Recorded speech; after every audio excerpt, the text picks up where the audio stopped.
Luke chapter number 15. Tonight we're going to continue on with our theme of making a difference. Jude chapter number 22, that's on our banner. And I've sung, Have Compassion, Making a Difference. 2 Wednesday nights ago we talked about, we preached about Daniel and how Daniel made a difference. Last Wednesday night we preached about David and how David made a difference. And then tonight we're going to talk about some other guys in the Bible who made a difference. And all of you in Teen Church, all of you, you will make a difference. And it will either be for the bad or it will be for the good. But you will make a difference. You will. Every one of you. Now, some of you that are in 7th grade, you don't have as many following you as those that are a senior. Those of you that are in the 8th grade, you don't have as many following you as those that are in the 11th grade. But all of you, all of us have someone that is following us. If you're an older brother, you're an older sister, you have someone following you. You're in the 8th grade, there's someone looking up to you. You're in the 7th grade, you do have those junior hires, those 5th and 6th grade that are looking up to you. If you're a senior, if you're in the 12th grade in here tonight, every other person in this youth group that is 11th grade and down, they are in some way looking up to you. I mean, when you speak, I mean, it carries some weight. And so you have to understand that. And so Daniel made a difference for the good. David made a difference. And this night we're going to talk about some other young men in the Bible.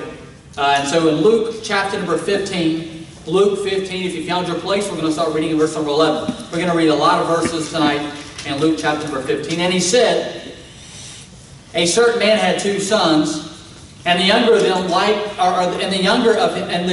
them said to his father, Father, give me the portion of goods that followed to me. And he divided unto them his living.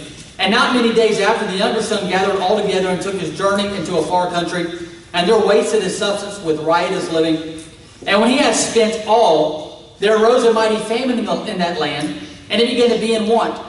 And he went and joined himself to a citizen of that country, and he sent him into his fields to feed swine. And when he would fain have filled his belly with the husk that the swine did eat, and no man gave unto him, and when he came to himself, he said, How many hired servants of my father's have bread enough and to spare, and I perish with hunger? I will arise and go to my father, and will say unto him, Father, I have sinned against heaven and before thee, and am no more worthy to be called thy son. Make me as one of thy hired servants. And he arose and came to his father. But when he was yet a great way off, his father saw him, and had compassion, and ran and fell on his neck, and kissed him. And the son said unto him, Father, I have sinned against heaven, and in thy sight, and am no more worthy to be called thy son. But the father said to his servants, Bring forth the best robe, and put it on him, and put a ring on his hand, and shoes on his feet. And bring hither the fatted calf, and kill it, and let us eat and be merry. For this my son was dead, and is alive again. He was lost, and is found. And they began to be married. Now his elder son was in the field, and as he came and drew nigh to the house, he heard music and dancing. And he called one of the servants and asked what these things meant. And he said unto him, Thy brother is come, and thy father hath killed the fatted calf, because he hath received him safe and sound. And he was angry, and would not go in. Therefore came his father out and entreated him. And he answered and said to his father, Lo, these many years do I serve thee, neither transgressed I at any time thy commandment, and yet thou never gavest me a kid, that I might make merry with my friends. But as soon as this thy son was come, which hath devoured thy living with harlots, thou hast killed for him the fatted calf. And he said unto him, Son, thou art ever with me, and all that I have is thine. It was meet that we should make merry and be glad, for this thy brother was dead, and is alive again, and was lost, and is found. Lord, I do thank you for this evening. Lord, I pray you'll bless these next few minutes. Lord, I pray you'll speak to hearts. Lord, I pray you'll do a work in the service. In Jesus' name, amen. Here's a story in the Bible, Luke 15. Very, very familiar story to many of you. 2 young men. They are raised in the same house. They have the same father. And one of the sons, the younger son, comes to his father and he says, Father, give me the portion that is coming to me. The father was a very rich man. And he had an inheritance that he was going to be passing down for his boys. And his younger son came to his father and he said, Dad, all that you're going to give to me, I want you to go ahead and give it to me now. Go ahead and let me have it now. And he did.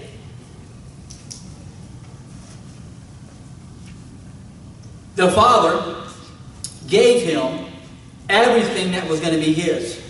You know the story. The young man takes all that is given him and goes into a far country. And he begins to spend it like crazy. He begins to use it gambling. He begins to use it on harlots.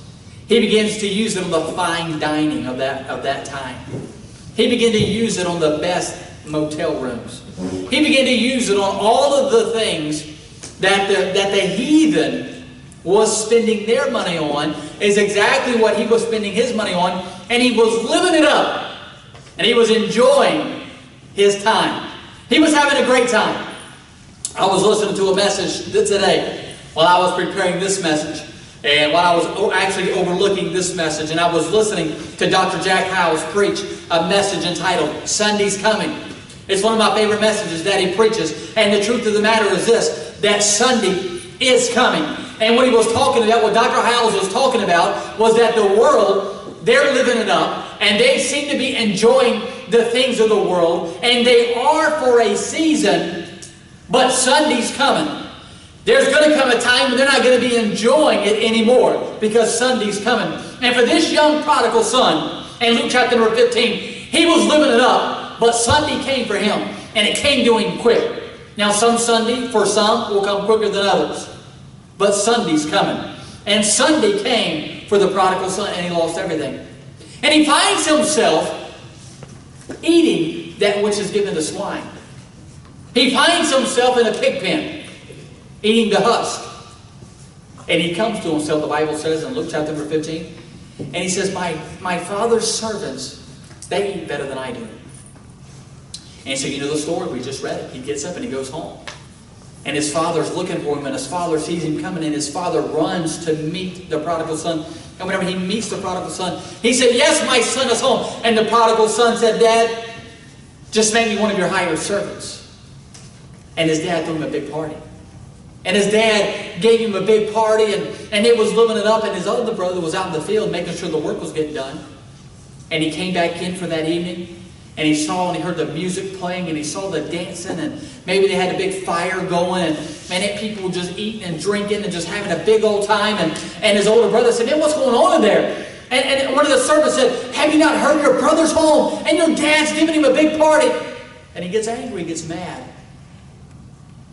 And he tells his dad, you never given me a ring. You've never slain the fatted calf for me. And his dad reminds him, son, everything that I have here is yours. None of this. The house, it belongs to you. The fields, it belongs to you. All of my jewelry, all of my clothes, all of my horses, all of my pigs, all of my servants, all of that is yours. Everything belongs to you. Your brother has, this is all he has. All he has is the party that I've given him. He has nothing else. All he has is just a ring that I just gave him. That's it. He's lost everything else. All that your brother has, the only thing that he has is that nice coat that I just gave him. Everything else is yours. All that I have is thine. You see, listen to me very carefully. This story is a beautiful story in one sense, and a very tragic story in another sense. You have two young men that grew up in the same home, grew up in the same house. One loses everything. And one young man, the oldest brother, he has everything that he's given that belongs to his dad. All of that is his. But yet, he doesn't know how to enjoy it. He has so much resentment in his own life against his younger brother that he can't enjoy everything that his dad has given him. Now, obviously, when you read Luke chapter number 15, and you get down to the last 2 verses, and his dad says, and he said unto him, Son, thou art ever with me, and all that I have is thine. It was meet that we should make merry and be glad. For this thy brother was dead, and is alive again, and was lost in his family. The story ends there. I don't know what happens. But just from reading the verses in the Bible, I can only assume that what happens is this. The dad lives another 10 or 15 years, and the dad dies. And everything goes to the older brother. The young boy, he's standing there at the funeral, and he sees his dad there, and he has nothing. But the older brother, he is there, and everything belongs to him. Everything. Because, you see, when these 2 young men were young, one had to make a decision. How do I want to make a difference with my life? Do I want to make a difference by just being selfish and being life's all about me and being self-centered? I mean, do I want to live my life in this entitlement type life of that everything, that I'm entitled to everything? And that's exactly how the younger brother lived. He lived a life that was self-centered. He lived a life that was selfish and that was all about him. He lived a life that was entitled. He lived the entitlement life that you see going on today in our country. This self-centered lifestyle. This entitlement lifestyle that you see running rampant in our country among young people, and especially young adults in their 20s, that you owe me something. Let me help you out on something tonight. Don't nobody owe you anything. And the moment you get that to your skull, that nobody owes me nothing, then it'll help you out in life. You see, this young kid here, this prodigal son, was a spoiled, rotten little brat. And he thought, bless God, it's going to be mine anyway, so let me go ahead and get it now. And he wasted all of it and wound up losing everything. Because that's exactly how we live. Now let me help you out this evening. How do you want to make a difference? You want to make a difference for the good, or you want to make a difference for the bad? The prodigal son, he did not make a difference for the good, but he made a difference for the bad. And let me give you a few ways how you can make a difference for the good. Number one, look at Luke chapter number 15. Number 1, very simple. Stay home. Stay home. You say, Brother Dan, what do you mean by that? Very simple. Stay home. Don't leave your parents' house without your parents giving you the okay. So many young people today, they'll leave home without having their mom and dad's permission.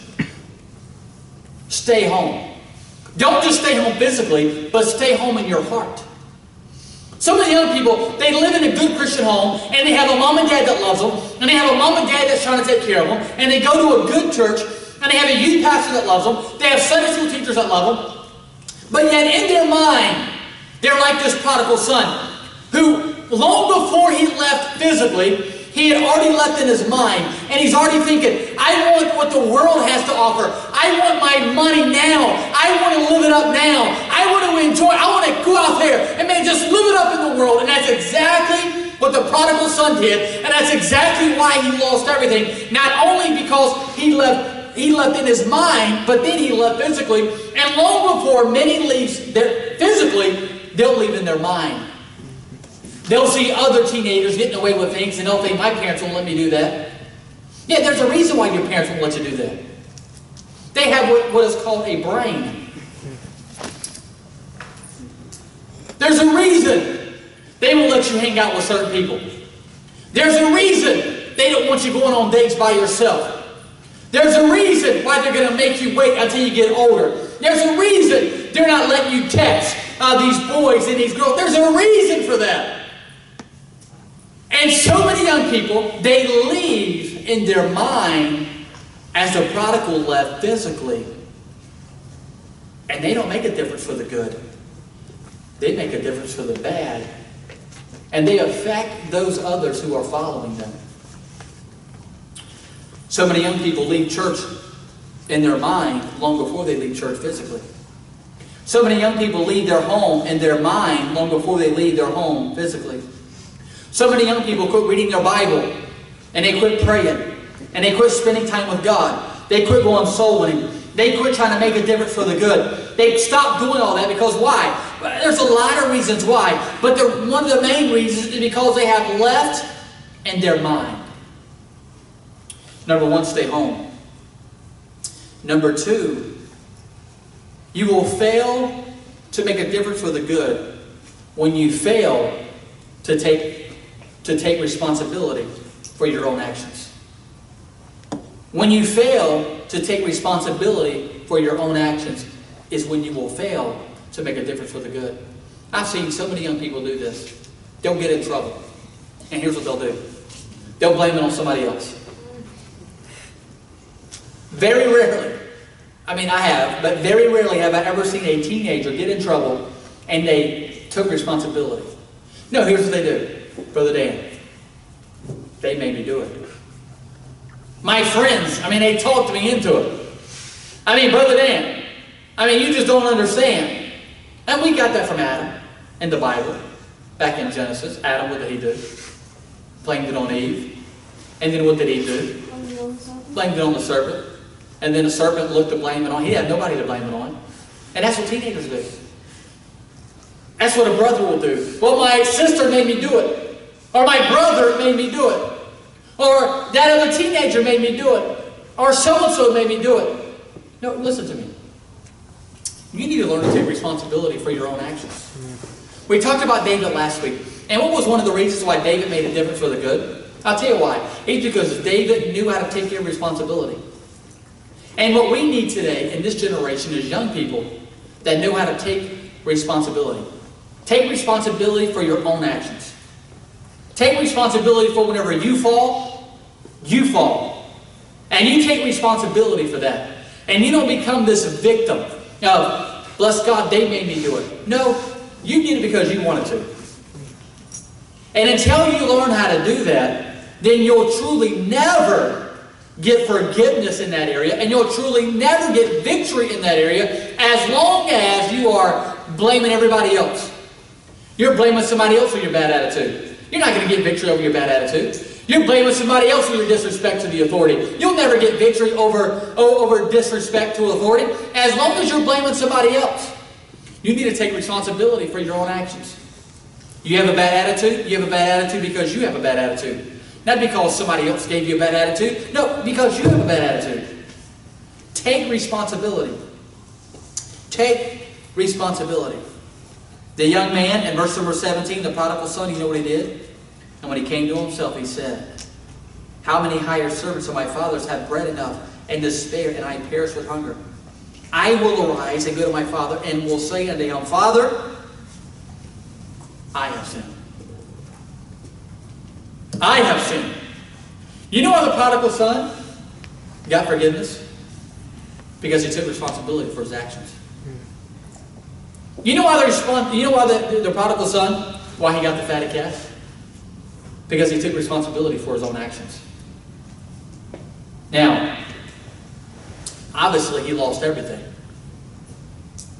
But at least he got back in the good graces of his father. And the reason why he got back in the good graces of his father was because he took responsibility for his own actions.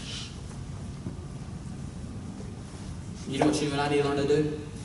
Take responsibility for our own actions. You'll never make a difference in this world if you just blame everybody else.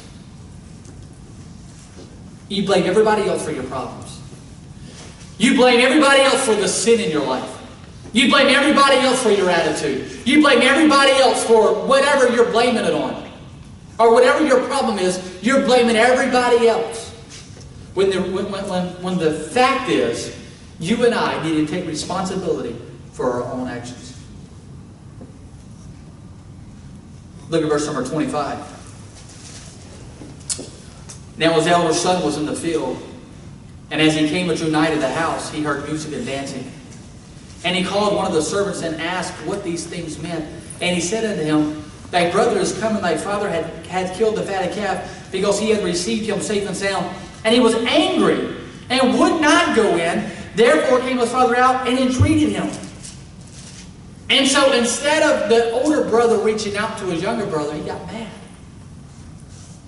You know what? If you're going to make a difference, you're going to have to learn as a young man and as a young lady, for when others come into the youth group, you're going to have to learn how to reach out to them. When others come into the youth group, you're going to have to learn how to reach out to them. We have so many teenagers. I've been the youth pastor here for 13 years. And there's been a lot of teenagers that used to come to church that are no longer in church. Do you know what we try to do? Now, I don't do this every single week, but we try to reach out to them. I might send them a text message. I might see them somewhere and talk to them. But I'll try to reach out to them and try to keep that connection to still let them know that, hey, I do care about you. And it doesn't matter what sin they get involved in. It doesn't matter how deep into sin they go. I mean, I hate it. But it doesn't matter. I'm going to continue to reach out to them. I mean, God forbid. I mean, if they was to go and kill a bunch of people, I would still try to reach out to them. I had a friend of mine that I was in college with. He became a homosexual. And I continue to reach out to him. I have driven 5 hours one way to talk to him. You know why? Because I want to make a difference in his life. And if he ever gets right with God and comes back, he'll know that there's a preacher in Gulfport, Mississippi that I can go to. And that will love me regardless of what I've done. That will love me regardless. And there are teenagers that's in the youth group now that have gotten out of church, maybe in the last 6 months. And when they come back, because we're going to keep going after them and try to get them to come.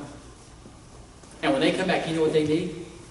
They need a youth group right here that welcomes them back. You don't need to look down your nose at them. You don't need to be angry whenever I say, man, glad you're back. Glad you're here. You don't need to become jealous or envious or angry toward that. You need to help me welcome them back in. Because you're with me. Just like the oldest son was with the father. It's awesome that there's several adults in our church who was in the youth group. Several. There's several that's in my young couples class. That we didn't have teen church back then, but I used to preach to, we used to have them all together on Sunday morning and all the grades and all the classes, and I would preach to them. And now they're in church. And it's awesome to watch them as they reach out to others. And as they help others. There was a lady that I just talked to the other day, and I asked her, I said, listen, I said, please text me your son and your daughter's phone number so I can call them. Now, they're no longer in the youth group, but I want to reach out to them and try to get them to come back to church, let them know that somebody does care about them. That even though they're out of church, even though they're away from God right now, that there is someone who still loves them, and that there is someone who is still praying for them, and that is reaching out to them, and that wants them to come back. And that's what you need to be. A teenager comes in. She might not be dressed the way that you might be dressed. He might not talk the way that you talk. But you reach out to him. You reach out to her. And you try to help her, and you try to help him. I made a visit at a hospital. And I went into this hospital, and It was a Guff. I forget the name of the hospital, but it's not far from here. It's over in Biloxi. It's for people who are having problems mentally. And so I went into this hospital, and I walked in there, and they seen me come in, and so the man and the lady came over to me and shook my hand and gave me a hug, and glad that I came to see them. And they had this big room in there, and this big room was people, and they were all having problems with their mind, mental problems, and so they had some music playing. Wasn't Christian music, and a lot of them were dancing to that music. And so I walk in there, and I'm talking to this couple, and this lady comes walking over, and she says to this other lady, she says, "Is that your brother?" Talking about me, and she said, "No, he's not my brother. That's the preacher." And then she says, "Oh, the preacher's here."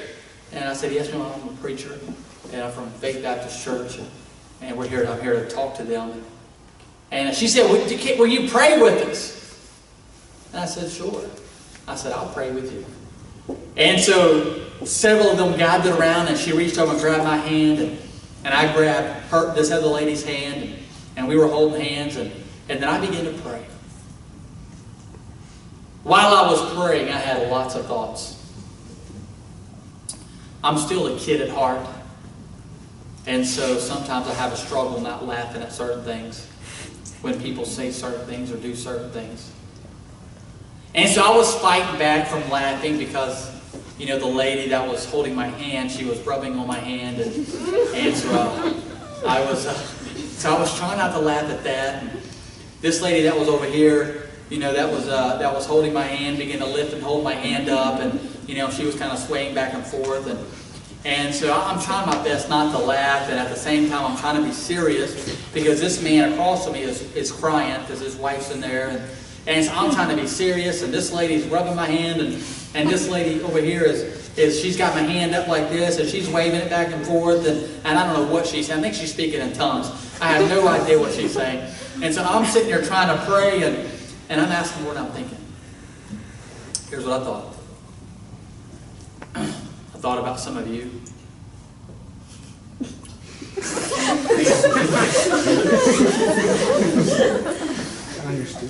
So you see where I put you, especially you girls. I'm picking. But I did think about some of that. I thought about this, that one day, these people were teenagers. One day I wonder if they sat in a youth group. I don't know if they did or not. I have no clue. But I know this. One day they was teenagers. That's a fact. You do not get to skip from 12 to 20. You can't. That is humanly impossible. Like in order to become 20, to turn 20, like you might say, I'm turning 20, I'm skipping 13. You can't. I mean, it's just, you can't. You go from 12 to 13. But one day they were teenagers,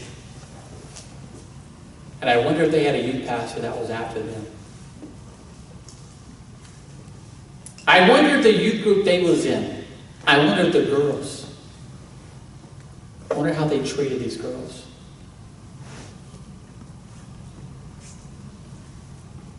The man that was in the circle as we was holding hands, I wonder how he was treated in the youth group.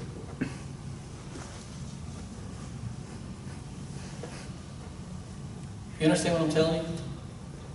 You're going to make a difference for the good or not. What kind of difference do you want to make in this world? You want to make a difference that's going to change somebody's life for the good? Or are you going to make the difference that's going to change somebody's life for the bad? What kind of difference do you want to make? We need to learn. Now, I'm not saying now that we need to, they start coming in here and they're going to be cussing and drinking and doing all that, hanging out with them. And no. I'm not talking about that at all. I'm just talking about when they come in, we're friendly, we're nice, we try to help them, we reach out to them. It's easy to reach out to that girl or that guy that seems like they're like us.